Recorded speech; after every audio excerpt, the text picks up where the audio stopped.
আমাদের বাংলা আমরা বাঙালির পক্ষ থেকে আজ নতুন ভিডিও উপস্থিত করেছি। এই দেখুন মাকড়চণ্ডী মায়ের মন্দির।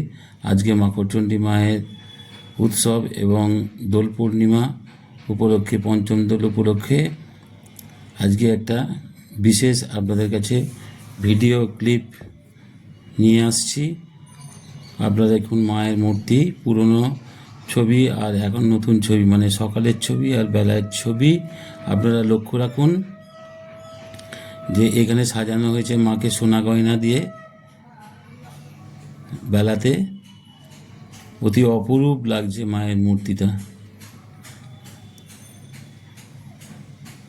আপনারা দেখতে থাকুন।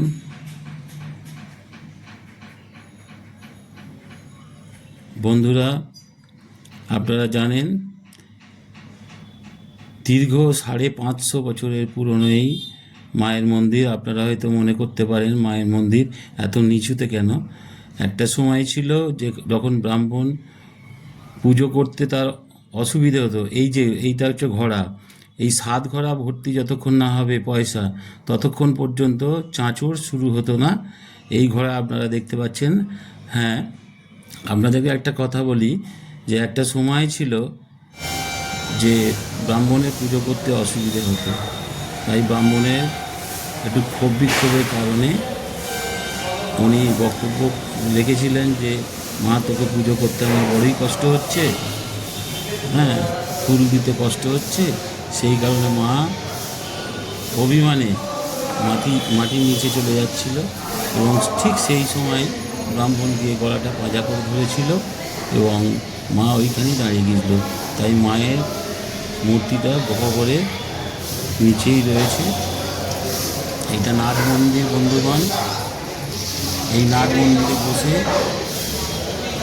ভক্তরা আরতি দেখে, এখান থেকে প্রণাম, আরতি, মানুষ যে আশা নিয়ে যায় সেগুলো মায়ের কাছ থেকে যেতে চায় সেটা এখানে বসি চেয়ে থাকে। সকাল থেকেই কর্মকর্তারা ব্যস্ত হয়ে পড়েছে এখানে সবাই। এটা হচ্ছে শিব মন্দির। মা পার্বতীর মন্দির যেখানেই থাকে তার পাশেই একটি শিব মন্দির থাকে। আপনারা সকলেই জানেন, এখানে লক্ষ্য করুন, দেবী পার্বতী যেখানে থাকেন তার পাশেই একটি মন্দির তৈরি করতে হয়, ভোলে বাবার মন্দির। এই মন্দিরে পাশে মেন মন্দির, মায়ের মন্দির আপনারা দেখতে পাচ্ছেন, আর এটি হলো ভোলে বাবার শিবের মন্দির।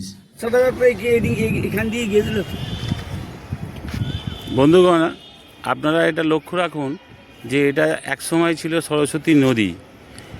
এই নদীর ওপর দিয়েই চাঁদ সওদাগর বাণিজ্য করতে যেতেন। তো প্রায় দীর্ঘ 400-500 বছর ধরে এই নদী মজে গেছে এবং আস্তে আস্তে ধীরে ধীরে অনেক বাড়ি, অনেক ইন্ডাস্ট্রি এ সকল তৈরি হয়েছে। আর তারই একটি অংশ আপনাদের দেখাচ্ছি, মায়ের এই পুকুর, যে পুকুরের জল কোনো দিনই শুকায় না। এই যে মায়ের মন্দির আপনারা দেখতে পাচ্ছেন দূরে, মা মাকড়চণ্ডীর মন্দির।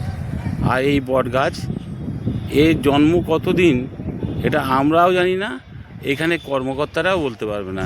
এই বট গাছের অরিজিনাল কবে বসানো হয়েছিল, কত সালে বসানো হয়েছিল।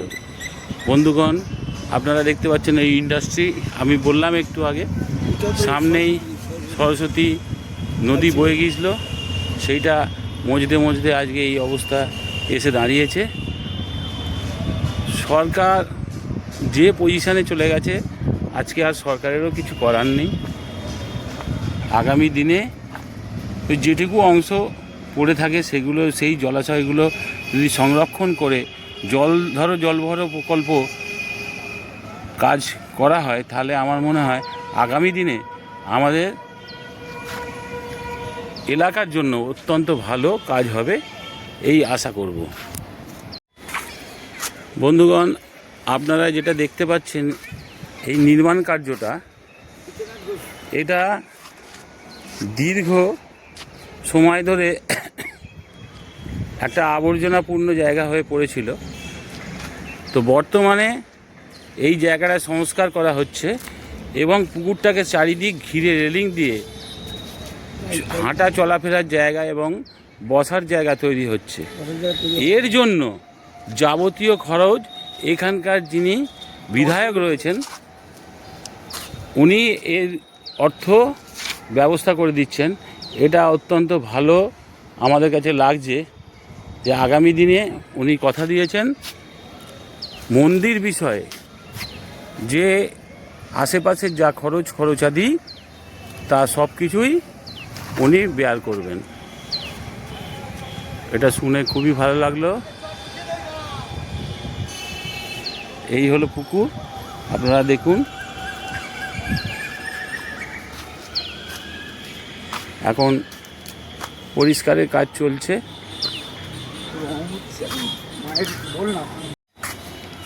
বন্ধুরা আপনারা দেখুন, রাত্রে যে চাঁচর হবে, যে বাজিগুলো পুড়বে, সেই বাজি সাজানোর কাজ চলছে।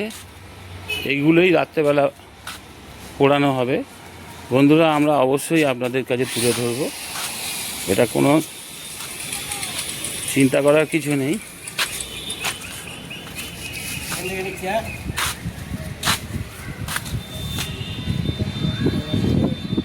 মিস্ত্রিরা এসছেন, কাজ করছেন।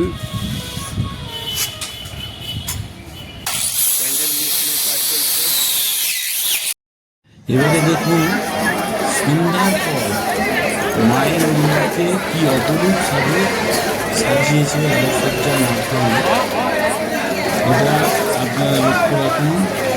এটা প্রতি বছরের মতো এবছরে হচ্ছে কমপক্ষে 550 বছর ধরে এই চাঁচর উৎসব পালিত হচ্ছে। এটা একটা বিস্ময়কর ব্যাপার।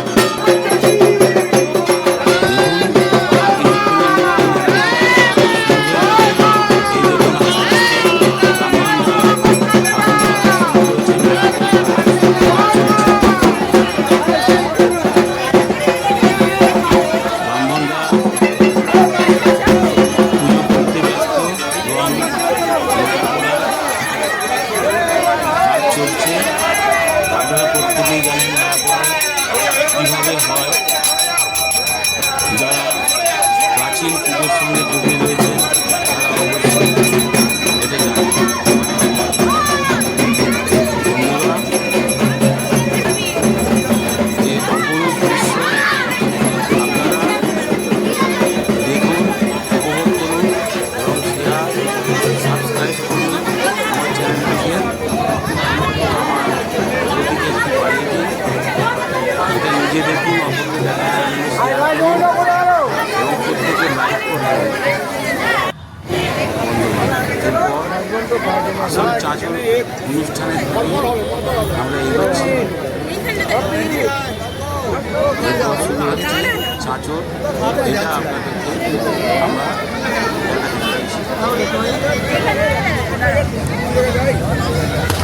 এই দেখুন শুরু হয়ে গেছে। চাঁচরের আগুন দেওয়া সাথে সাথেই বাজি ফুটতে শুরু করেছে।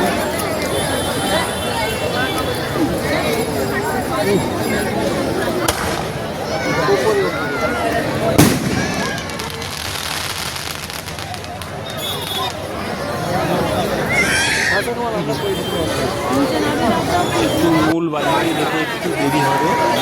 এই শুরু হচ্ছে, এই দেখতে পাচ্ছেন ধোঁয়ায় ভর্তি হয়ে গেছে। কাজ শুরু হয়ে গেছে।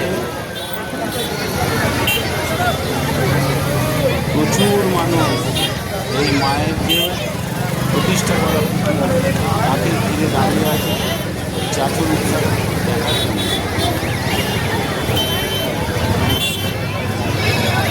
আপনারা দেখুন, সবাইকে লাইক করুন, সবাইকে শেয়ার করুন, আর অবশ্যই আমার চ্যানেলটাকে লাইক সাবস্ক্রাইব করবেন।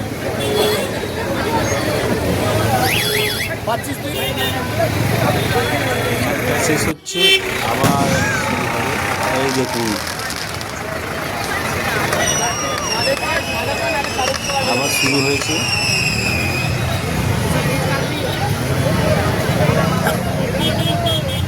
এই রাত্রে এই বাজি পোড়ান অপরূপ এক মহিমা তৈরি করেছে, যেটা আমরা মুগ্ধ হয়ে যাচ্ছি। আপনারা মুগ্ধ হবেন আশা রাখছি। জলই নিয়ে আয় না। বহু মানুষ এটা রেকর্ড করার জন্য মোবাইল নিয়ে তারা রেকর্ডিং করছে। স্মৃতির মনিকলায় তুলে রাখার জন্য বহু মানুষ এগুলো রেকর্ড করে রাখছে এবং তাদের আত্মীয় স্বজন দূর দূরান্তে দিল্লি, বোম্বে, গুজরাট, জাপান, জার্মান বিভিন্ন জায়গায় যারা থাকেন তাদের কাছে এই রেকর্ডিংটা পাঠিয়ে দেওয়ার জন্য সকল মানুষেরই ইচ্ছে করে, বিশেষ করে মাকড়দা, ডঙ্গি, সলক, কার্দিয়া এলাকার মানুষের অনেকেরই ইচ্ছা করে যে এই রকম একটি দৃশ্য দেখার। আমরা আজ থেকে 20-30 বছর আগে দিনে চলে যাই, তখন আমরা দেখেছি আমাদের আশেপাশের পরিবারের আত্মীয় স্বজনরা একদিন আগে থাকতে এসে উপস্থিত হয় আমাদের এই চাঁচর অনুষ্ঠান দেখার জন্য।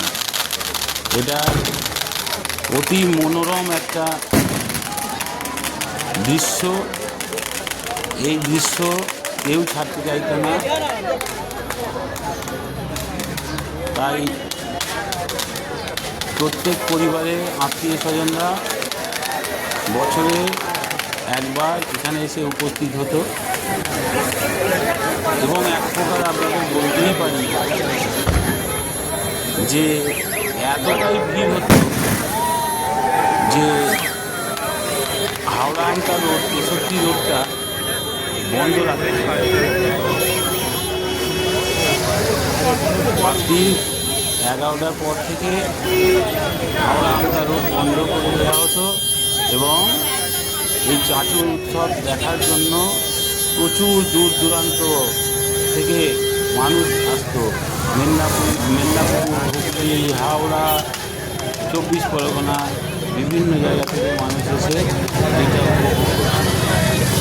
তুলনামূলকভাবে আজকের দিনে এটা অনেকটাই কমে গেছে, কেন এখন তো সব জায়গায় দেখা যাচ্ছে বিয়েবাড়ি অনুষ্ঠান থেকে শুরু করে যে কোনো পুজো, রক্ষাকালী, দুর্গা পূজা সব উপলক্ষে বাজি পোড়ানো হচ্ছে। তবে এটা একটা অন্য রকমের এখন তুলনামূলকভাবে অনেকটাই কমে গেছে। কিন্তু বন্ধু, একটা সময় ছিল বাজি যে একটা শিল্প ছিল, সেটা আমরা একটা সময় বাজির মধ্যে দিয়ে এখানে যুদ্ধ দেখানো হতো। কি অপরূপ দৃশ্য ছিল এখন অনেক কমে গেছে।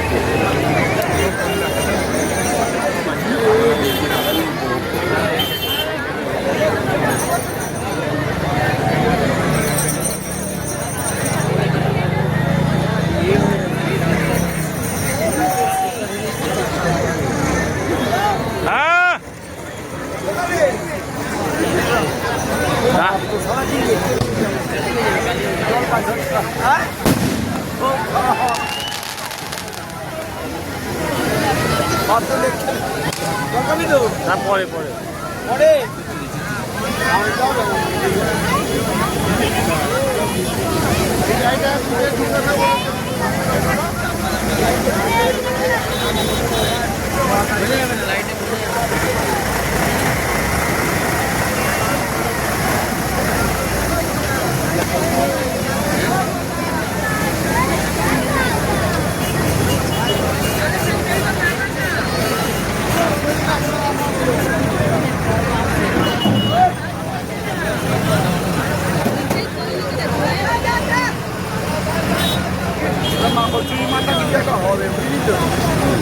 আমাকে ওই জায়গা ওইটাও কথা দিয়েছে আমাকে যদি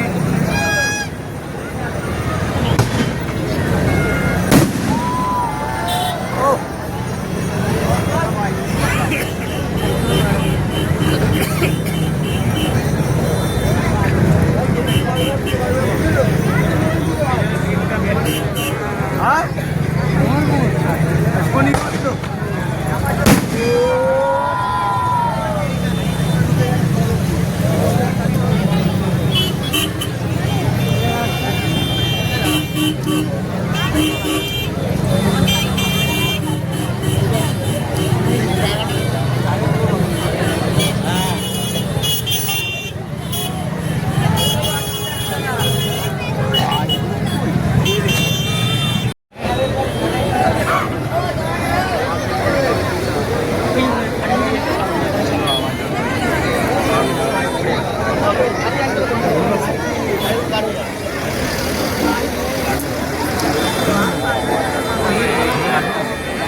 মানে একটু খৈনি খাওয়াই তুই কি